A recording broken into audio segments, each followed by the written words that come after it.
تازہ ترین ویڈیوز کے لیے چینل کو سبسکرائب کر کے بیل آئیکن اور آل نوٹیفیکیشن پر کلک کریں تاکہ آپ کو ملے ہر اپڈیٹ سب سے پہلے۔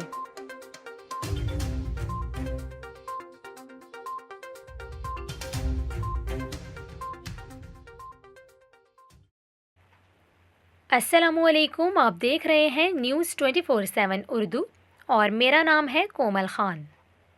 ناظرین، ابھی آپ کو یہ بتائیں کہ رمضان المبارک کے بابرکت مہینے کی آمد میں بہت کم وقت باقی رہ گیا اور موسٹ ایکسپیکٹڈ یہی ہے کہ 15 اپریل کو پاکستان میں پہلا روزہ ہوگا۔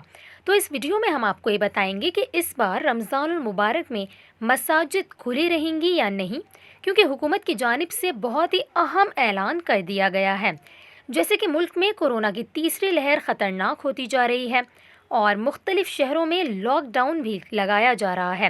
وفاقی حکومت کی جانب سے کورونا وائرس کی تیسری لہر کے پھیلاؤ کو روکنے کے لیے پابندیوں میں بھی اضافے کا اعلان کیا گیا ہے۔ وفاقی حکومت کی جانب سے رمضان المبارک میں اجتماعات پر پابندی عائد کر دی گئی ہے، لیکن تمام فرض نمازوں کے لیے مساجد کھلی رہیں گی، یہ کہنا ہے وفاقی وزیر مذہبی امور نور الحق قادری کا۔ وفاقی وزیر مذہبی امور نے یہ کہا کہ رمضان المبارک کے بابرکت مہینے میں تمام مساجد SOPs کے ساتھ کھلی رہیں گی۔